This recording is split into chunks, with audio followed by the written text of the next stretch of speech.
अन्नदाता अन्नदाता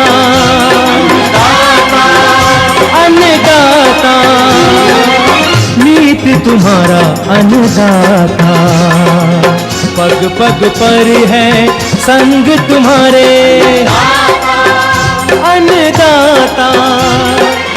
लहू किसानों का बन के पसीना सींचता है धरती का सीना, मेहनत का तेरी हक दिलवाने, नई तकनीक नई खोज बताने। पशुधन को गुणवान बनाना, पौध सुरक्षा को सिखलाना, खेती के सब गुर समझाने, भारत का सरताज बनाने, आठों पहर है संग तुम्हारे अन्नदाता अन्नदाता। नमस्कार, मैं सिरांधा आप सभी दर्शकों का अन्नदाता कार्यक्रम में स्वागत करती हूं। किसान बहुत परिश्रमी होते हैं, वो खेतों में जी तोड़ मेहनत करते हैं, जो अनाज फल और सब्जियां उगाते हैं। हमारे देश की अर्थव्यवस्था का लगभग समूचा भार उन्हीं के कंधों पर ही है। ऐसे ही भारतीय किसानों को खेती बाड़ी से जुड़ी हुई बहुत सी नई रोचक और लाभकारी जानकारियां देने के लिए हर रोज सुबह हम आपके साथ आते हैं। तो चलिए कार्यक्रम शुरू करने से पहले देखते हैं क्या है आज के अन्नदाता में। अच्छे फलन के लिए अमरूद के बाग में पोषक तत्व प्रबंधन।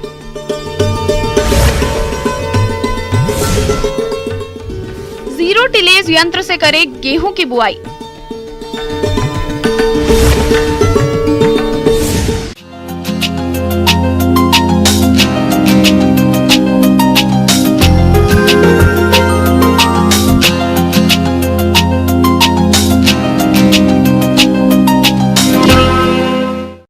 अमरूद के बाग बड़े एरिया में लगाकर किसान अच्छा लाभ ले रहे हैं।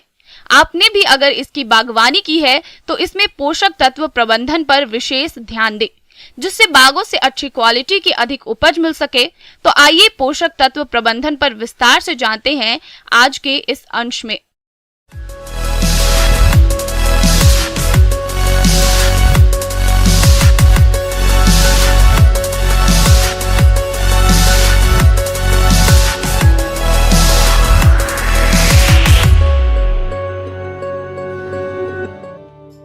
अमरूद को गरीबों का सेब कहा जाता है, जो बेहद आसानी से हर किसी को मिल जाता है। इसकी बागवानी से किसान अधिक मुनाफा कमाते हैं। लोग घरों में भी इसका पेड़ लगाते हैं। पोषक तत्वों से भरपूर इस फल को बहुत लोग पसंद करते हैं, लेकिन अमरूद के पेड़ को भी पोषक तत्वों की जरूरत होती है, जिसे आप अगर समय से देंगे तभी आपको अधिक उत्पादन मिलेगा। अगर आपने अमरूद का बाग लगाया है तो पोषक तत्व प्रबंधन पर भी विशेष ध्यान दें। अगर आपके पौधे 1 साल के हैं तो उसमें 150 ग्राम यूरिया, 150 ग्राम DAP, 80 ग्राम पोटास और 10 किलोग्राम गोबर की खाद डालें। इसमें से अक्टूबर या नवंबर में आधी यूरिया और बाकी खाद उर्वरकों का पूरा प्रयोग करें, और जो आधी यूरिया बचेगी उसे जून या जुलाई में प्रयोग करें। ऐसे ही अगर 2 साल का पौधा है तो इसी मात्रा को डबल कर देंगे और उसी तरह से प्रयोग करेंगे जैसे पहले बताया गया। इस तरह 5 साल तक यह मात्रा बढ़ती रहेगी और 6ठे साल से मात्रा फिक्स हो जाएगी, जो आगे आपको जब तक पेड़ रहेगा देते रहना है। तो जो 6ठे साल के पौधे के लिए खाद उर्वरकों की मात्रा होगी वो है यूरिया 1 किलोग्राम, DAP 900 ग्राम, पोटास 500 ग्राम और गोबर की खाद 50 से 60 किलोग्राम। इसमें से अक्टूबर या नवंबर में आधी यूरिया और बाकी खाद उर्वरकों का पूरा प्रयोग करें, और जो आधी यूरिया बचेगी उसे जून या जुलाई में प्रयोग करें। ये तो हुई मुख्य पोषक तत्वों की बात। अब बात करेंगे सूक्ष्म पोषक तत्वों की, जो आमतौर पर मिट्टी में मौजूद रहते हैं, लेकिन अब कहीं कहीं इनकी कमी देखी जा रही है। और अमरूद के बाग में आमतौर पर बोरान और जिंक की कमी देखी जा रही है। अगर आपके बाग में पत्ते या फल सूख रहे हैं या फट रहे हैं या पत्तियों का रंग बदल रहा है तो आप सूक्ष्म तत्वों का प्रयोग जरूर करें, और यह समय सूक्ष्म तत्वों के प्रयोग के लिए सही है। एक पेड़ में 150 ग्राम बोरेक्स और 100 ग्राम जिंक सल्फेट का प्रयोग इसी समय करें, या जब पेड़ पर पूरी तरह से फल लग जाएं और उनका आकार छोटा हो, उस समय इन्हीं तत्वों की 5-5 ग्राम मात्रा प्रति लीटर पानी की दर से घोलकर छिड़काव कर दें। इस तरह से संतुलित पोषण प्रबंधन करके आप अच्छी उपज ले सकते हैं।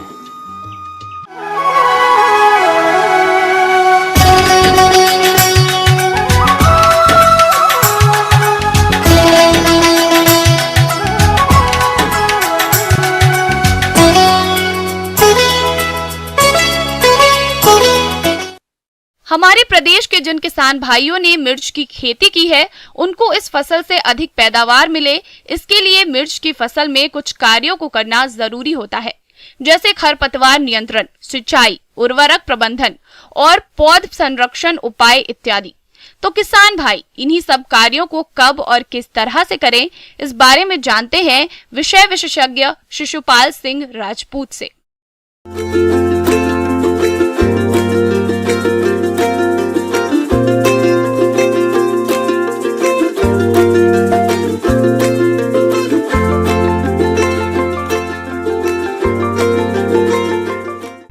मिर्ची की फसल आपकी अभी देखने को आ रहा है कि कहीं 30 दिन की, कहीं 35 दिन की, कहीं 20 दिन की, इस प्रकार से है। मतलब कहीं पे बढ़वार की अवस्था में है, कहीं कुछ बड़ी हुई है तो कहीं फूल आ रहे हैं, कहीं पे देखने को मिलता है कि हल्की हल्की उसमें मिर्ची आने लगी हैं। तो इन समय अपने को बहुत ही आवश्यक रहता है कि अपने को कुछ सावधानियां बरतनी पड़ेंगी, जिससे कि अपनी मिर्ची की फसल को अच्छे से अपन उत्पादन प्राप्त कर सकें। तो सबसे महत्वपूर्ण रहता है इसमें सिंचाई। सिंचाई अपनी मृदा के ऊपर निर्भर करती है। अगर आपकी मृदा हल्की है तो आपको 7 से 8 दिन में एक बार सिंचाई करनी पड़ेगी, और अगर आपकी मृदा भारी है तो 12 से 15 दिन में भी अपन सिंचाई कर सकते हैं। सिंचाई के बाद अब उसमें मुख्य रूप से आता है खरपतवार। खरपतवार आप देखते हैं, क्योंकि अपने को नमी बरकरार रखना है। अगर नमी बरकरार रखेंगे तो खरपतवार भी बहुत उगते हैं। किसान भाइयों, मिर्च की फसल के साथ कुछ खरपतवार भी उग जाते हैं, जो कि फसल के साथ खाद, उर्वरक, हवा, पानी तथा प्रकाश के लिए प्रतिस्पर्धा करते हैं, जिससे मिर्च के पौधों का सही विकास नहीं हो पाता और उत्पादन में कमी आ जाती है। इसलिए आप अपनी फसल को खरपतवारों से मुक्त रखें। पोषक तत्व प्रबंधन में आपने जो अब मिर्ची लगाए हैं, रोपाई किए हैं, उस समय आपने डीएपी यूरिया दे दिए हैं, लेकिन डीएपी यूरिया देने के साथ साथ ही अपनी सब्जी वाली फसलों में अपने को एनपीके घोल भी देना पड़ेगा। अगर आपकी फसल बढ़वार की अवस्था में है, 20 से 25 दिन की फसल है, तो उसमें आप एनपीके का उपयोग करेंगे 19-19-19। इसका आप घोल बना के 2 लीटर मात्रा लेके आपका 200 लीटर पानी में घोल बनाएं और इसका उपयोग कर सकते हैं। इसके बाद अगर आपने देखते हैं कि अपनी फूल की अवस्था में है, 05234 आता है, 0% नाइट्रोजन रहती है, 52% फास्फोरस रहता है, 34% पोटास रहता है, उसका उपयोग करना है। और आपकी फसल अगर फूलने के बाद की अवस्था में है, उसमें अपनी मिर्ची लग रही हैं, उसके समय अपने को 0050 करके आता है, उसका उपयोग करना है। मिर्च की फसल को कुछ कीटों व रोगों द्वारा अधिक हानि पहुंचाई जाती है, और यदि आपने इन कीट व रोगों का शुरुआती अवस्था में नियंत्रण नहीं किया तो ये कीट मिर्च की फसल को खराब कर देंगे और आपको कम उत्पादन की प्राप्ति होने से आर्थिक हानि का सामना करना पड़ेगा। तो कैसे करें इन कीट व रोगों का नियंत्रण, आइए जानते हैं। फसल सुरक्षा में आपने देखा होगा मिर्ची की सबसे भयंकर बीमारी जो रहती है उसको आप लोग चुर्रा मुर्रा के नाम से जानते हैं आप, जो कि एक वायरस जनित बीमारी है। आपने पत्तियां देखी होंगी, मुड़ती हैं, मुड़ने के बाद तो आपकी पूरी पत्तियां इस प्रकार मुड़ जाती हैं कि कुकरा टाइप से आपकी पत्तियां हो जाती हैं और पूरा पौधा वही मुड़ जाता है और नष्ट हो जाता है। और इसका जो फैलाने वाला जो कारक रहता है उसको अपने को नियंत्रण करना पड़ता है। ये एक व्हाइट फ्लाई नामक सफ़ेद मक्खी से होती है। ये व्हाइट फ्लाई क्या करती है, यहाँ से रस चूसती है, दूसरे पौधे में वो पहुँचा देती है और इसको एक पौधे से दूसरे पौधे में प्रसार का काम करती है। तो इस व्हाइट फ्लाई का नियंत्रण अपने को करना पड़ेगा। इन पौधों को जो प्रभावित हो रहे हैं उनको निकाल के जला दें या कहीं पे नीचे ज़मीन में गाड़ दें, मतलब उनको स्पोर उनके फैल ना पाए। जो व्हाइट फ्लाई रहती है इसके नियंत्रण के लिए इमिडाक्लोप्रिड नाम की दवा आती है, उनको अपन 0.5 से 1 किसी की 1.5 ml तक भी मात्रा रहती है, तो अपनी ये दवा का आप उपयोग करके नियंत्रण कर सकते हैं। प्रति लीटर के हिसाब से आपको उपयोग करना है। 200 लीटर के का पानी का घोल उपयोग करना है। इस प्रकार से किसान भाइयों, मेरे द्वारा जो आपको जानकारी दी गई है उन्हें आप अपना कर अपनी मिर्ची की अच्छी फसल प्राप्त कर सकते हैं। धन्यवाद। किसान भाइयों, अभी तक आपने खेती से जुड़ी हुई कुछ उपयोगी जानकारियां देखी। अब लेते हैं एक छोटा सा ब्रेक, जल्द लौटेंगे। कार्यक्रम में और भी है खेतीबाड़ी से जुड़ी हुई महत्वपूर्ण जानकारियां। आप बने रहिए हमारे साथ।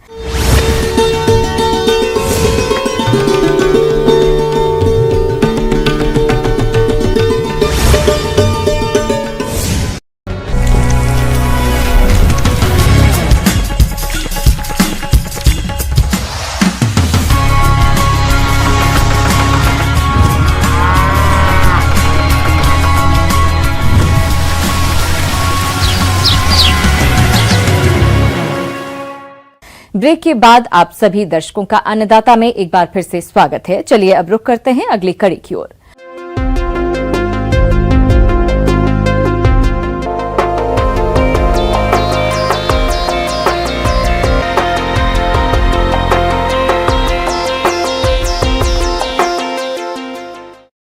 प्रदेश के किसान भाई धान की फसल लेने के बाद रबी में गेहूं की खेती करते हैं।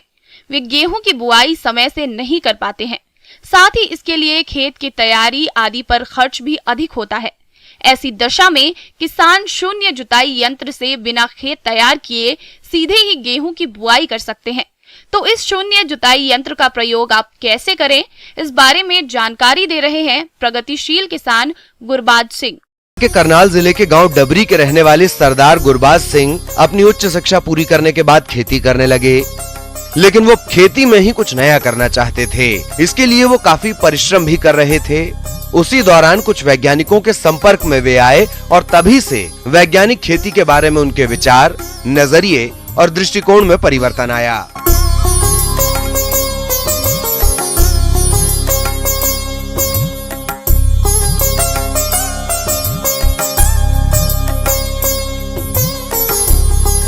खरीफ में धान का उत्पादन लेने के बाद रबी में जीरो टिलेज से गेहूं की बुआई की। आज गेहूं की बिजाई कर रहे हैं और ये गेहूं की जो किस्म है ये DBW 187 है। ये फाउंडेशन बीज की हम बिजाई कर रहे हैं। ये भारतीय गेहूं एवं जौ अनुसंधान संस्थान करनाल से पिछले साल हमने बीज लिया था और उसका हाथ के साथ कटिंग करवा के थ्रेशर में हार्वेस्टिंग करी थी, जिससे आज हमारे को फाउंडेशन बीज प्राप्त हुआ है और उसकी बिजाई चल रही है।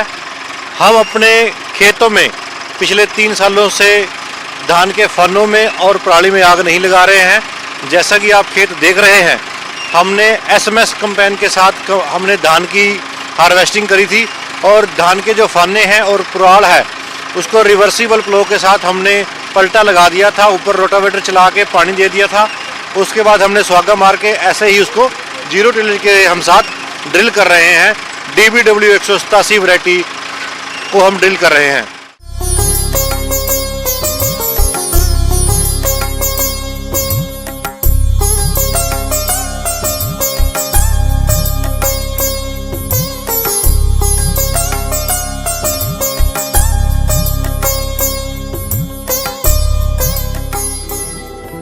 किसान भाइयों, पहले ये जानते हैं कि क्या है जीरो टिलेज। खेत को बगैर जोते बिना बुआई का काम जीरो टिलेज मशीन के जरिए आसानी से कर सकते हैं। इस तकनीक में पिछली फसल की कटाई के बाद उसके खड़े अवशेषों या फानों को जीरो टिलेज मशीन द्वारा खेत को तैयार किए बिना ही बुआई की जा सकती है। इसीलिए इसे जीरो टिलेज तकनीक या सीधी बिजाई की तकनीक कहते हैं। जीरो टिलेज मशीन से गेहूं के बीज और खाद एक साथ खेतों में डाले जाते हैं। इस विधि से 1 घंटे में करीब 1 एकड़ की बिजाई कर सकते हैं। इससे समय की बचत होती है और धान कटने के तुरंत बाद गेहूं लगाने में आसानी होती है। साथ ही पौधे से पौधे की दूरी सही रहने से उत्पादन में बढ़ोतरी होती है। देखिए, ये जीरो टिलेज मशीन है जो पंजाब की बनी हुई है और इसमें 13 फाड़े हैं। 13 टन की ये जीरो टिलेज मशीन है, जिसमें एक बॉक्स में आप देख सकते हैं, एक बॉक्स में हम DAP डालते हैं, फर्टिलाइजर डालते हैं और दूसरे जो बॉक्स है उसमें हम गेहूं का बीज डालते हैं। और इसमें 1-2 टायर लगे हुए हैं जिनकी सहायता से हम ड्रिल मशीन को ऊपर नीचे कर सकते हैं। और जब हम ड्रिल करते हैं तो किसान भाइयों को ध्यान रखना चाहिए कि जो आपका दाना है वो 3 से 4 इंच गहराई पर गिरना चाहिए, 72 में जाना चाहिए, नमी में जाना चाहिए, जो उसका अच्छी तरह से अंकुरण हो सके। कई बार ड्रिल मशीन ऊपर रह जाती है और दाना ऊपर गिर जाता है, तेज हवा के कारण ऊपर का बत्तर सूख जाता है, जिससे बीज में अंकुरण में दिक्कत आती है और पौधों की संख्या कम हो जाती है, जिससे किसानों का उत्पादन कम होता है और उनको आर्थिक हानि का सामना करना पड़ता है। सबसे पहले आपने ये देखना है कि आप किस वैरायटी का चयन कर रहे हैं। वैरायटी का बीज मोटा है, बारीक है, उसके ऊपर डिपेंड करता है कि आपने बीज कितना डालना है। लेकिन जो हमारे वैज्ञानिक, हमारी विश्वविद्यालय, खेतीबाड़ी यूनिवर्सिटियां वो सिफारिश करती हैं कि हमें 40 किलो बीज प्रति किल्ले के हिसाब से, प्रति एकड़ के हिसाब से डालना चाहिए और बिजाई के समय एक bag 50 kilo DAP di ammonia phosphate हमें अपने खेत में डालना चाहिए। किसान अपनी आवश्यकता के अनुसार रासायनिक खादों का प्रयोग कर सकता है। जमीन की स्थिति कैसी है, जमीन किस प्रकार की है, उसको भी ध्यान में रखकर DAP के साथ साथ वो पोटाश की मात्रा 25 किलो पोटाश ड्रिल कर सकता है और साथ ही साथ 20 से 25 किलो यूरिया ड्रिल कर सकता है। मैं सभी किसान भाइयों से कहना चाहूँगा कि जो किसान केंद्र सरकार की तरफ से पिछले 3 सालों से हमारे बहुत सारे कृषि यंत्रों पर 50% और 80% के सब्सिडी मिल रही है। किसान भाइयों को उस अनुदान का लाभ लेना चाहिए और किसान समूह सोसाइटियों के माध्यम से जितने भी यंत्र हैं उनकी खरीद करके पराली का निवारण अपने खेत में करें, पराली में आग न लगाएं। आगे और भी ये खेती बाड़ी से जुड़ी हुई बहुत सी रोचक जानकारियां, लेकिन यहां पर रुकेंगे, एक और ब्रेक के लिए जल्द हाजिर होते हैं।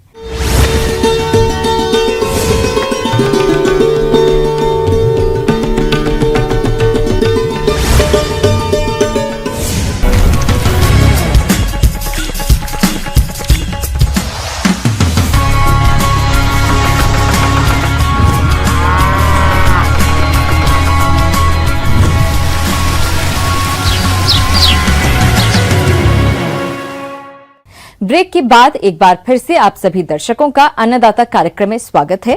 बढ़ते हैं अगली प्रस्तुति की ओर।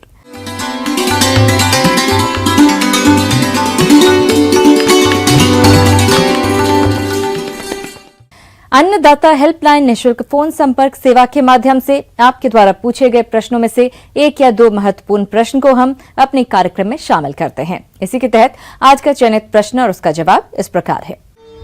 अन्नदाता कार्यक्रम में आज जो प्रश्न हमने शामिल किया है उसे पूछा है गांव खुर्द, जिला धौलपुर से दीपक कुमार ने।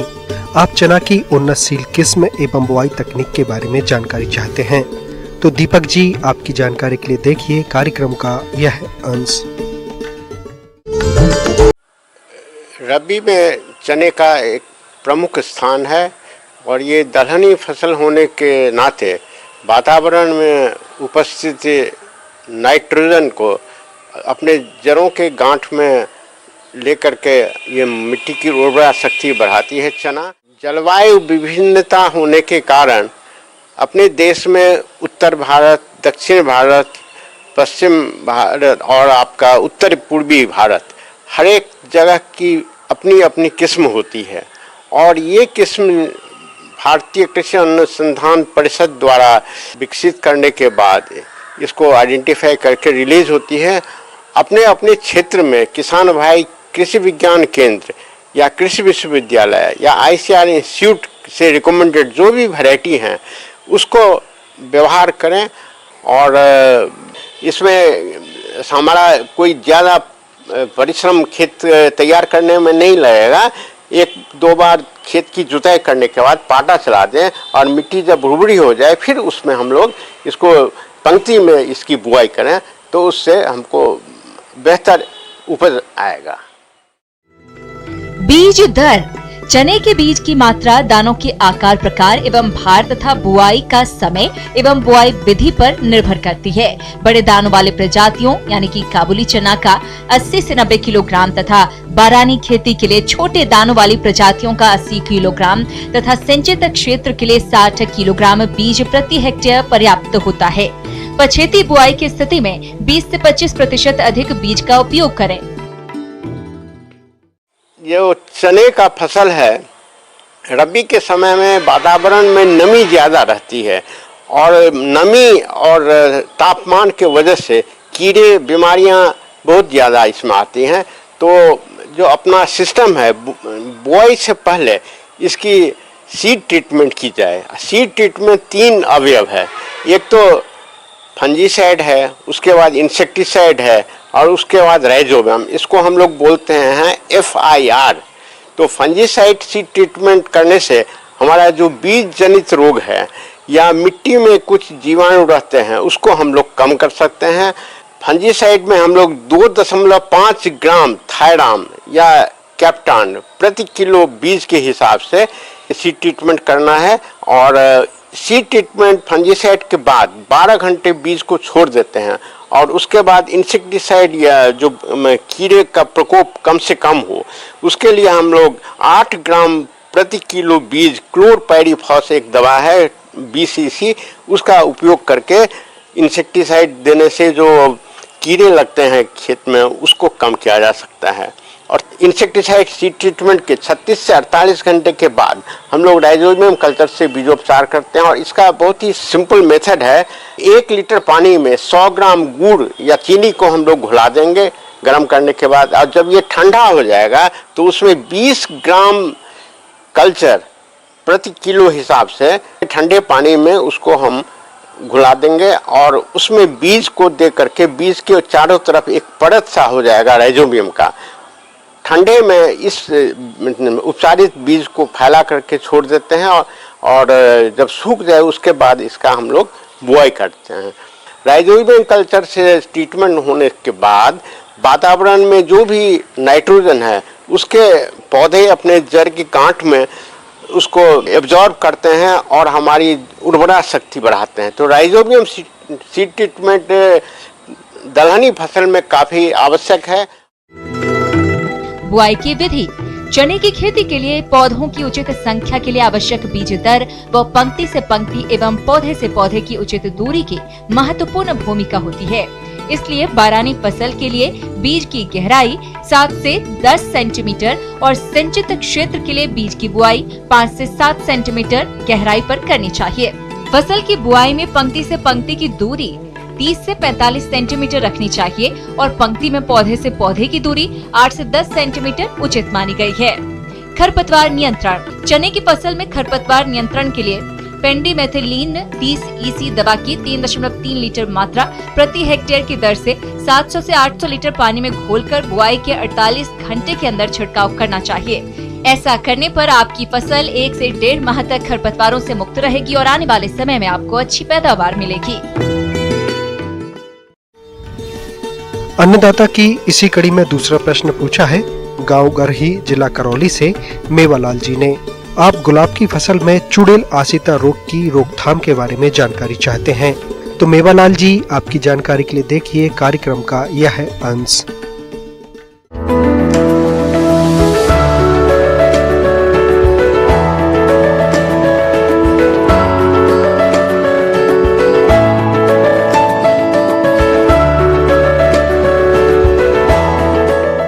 जो किसान भाई हमारे गुलाब की खेती करते हैं, चाहे वो जो है कंजर्व खेती करते हैं या जो है बाहर में करते हैं, यानी ग्रीन हाउस में करते हैं या जो अपने खेत में ओपन कंडीशन में करते हैं, तो गुलाब में जो मुख्यतः बीमारी जो देखा गया है ये आते हैं पाउडरी मिल्ड्यू, जिसे जो है चूर्निल रोग भी कहते हैं या खस्ता फफूंद भी कहते हैं। यह एक फफूंद जनित रोग है जो फफूंद के द्वारा जो है फैलता है और यह जो है पौधों को विस्तृत रूप से जो है प्रभावित करता है, जिससे बहुत ज़्यादा मात्रा में इसका प्रोडक्शन पे असर पड़ता है। किसान भाई अगर आप देखेंगे इसमें लक्षण, ये आप नाम से भी जैसा जानते हैं पाउडरी मिल्ड्यूज, ये पौधे के जो है तुरंत जो है ऊपर में पाउडर के समान में जो है पाउडर जम जाता है, व्हाइट कलर का पाउडर आ जाता है, जो पौधे में जो है असमान रोगों में से एक अलग रोग है। इसके जो लक्षण है ये काफ़ी विशिष्ट होते हैं। इसमें देखेंगे आप संक्रमित पौधे और पत्तियों और तनों पर सफ़ेद चूर्नी धब्बे दिखने लगते हैं। निचली पत्तियां जो है ज़्यादा प्रभावित होती है, लेकिन फफूंद पौधों के किसी भी ऊपरी भाग पर दिखाई देने लगती है। जैसे जैसे रोग बढ़ता है धब्बे और सघन होते जाते हैं और आपको सीधा दिखेगा कि जो है ये पाउडर के आकार का और पाउडर जो है उसमें से पाउडर टाइप का निकलना चालू है। गुलाब की फसल में भभूतिया रोग का प्रकोप भी होता है। इस रोग के कारण पौधे की पत्तियों, टहनियों और फूलों पर भूरे रंग का पाउडर जैसा दिखाई देता है अधिक प्रकोप होने पर पत्तियां काली पड़कर सूख जाती हैं, जिससे फूलों की गुणवत्ता खराब होने से उत्पादन में कमी आ जाती है। इसको कंट्रोल करने के लिए किसान भाई आप या तो सल्फेक्स 0.2% या केराथॉन 0.1% या कार्बेंडाजिम 0.1% का छिड़काव कर जो है आप अपने पौधों में लगे पॉडी मिल्ड्यूज का कंट्रोल कर सकते हैं और आप अपनी आमदनी भी बढ़ा सकते हैं।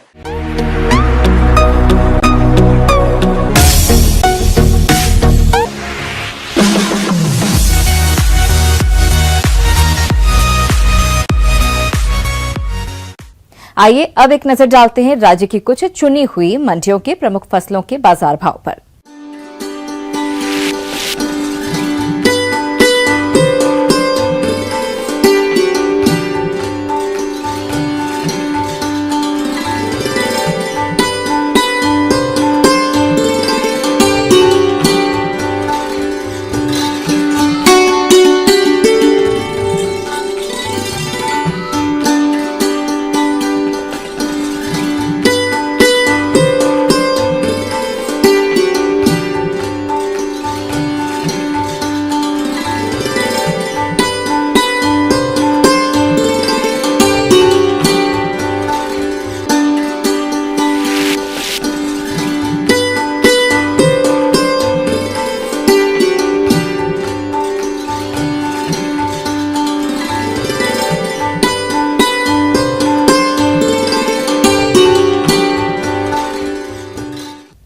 किसान भाइयों, अन्नदाता आपकी सेवा के लिए संकल्परत है। कृषि संबंधित समस्या और सुझावों के लिए आप हमें इस पते पर संपर्क कर सकते हैं। प्रोड्यूसर अन्नदाता, news 18 Rajasthan, Ramoji film city, Hyderabad 501512। साथ ही आप हमें ईमेल भी कर सकते हैं। हमारा ईमेल है p18अन्नदाता-rajasthan@nw18.com। इसके अतिरिक्त आप हमें निःशुल्क हेल्पलाइन नंबर पर सोमवार से शनिवार सुबह 10 बजे से शाम 4 बजे के बीच संपर्क कर सकते हैं। किसान भाइयों, अब समय हो रहा है आपसे विदा लेने का, तो हमारी पूरी अन्नदाता टीम को दीजिए इजाजत। कल फिर आपसे मुलाकात होगी कृषि संबंधित कुछ और महत्वपूर्ण जानकारियों के साथ। नमस्कार।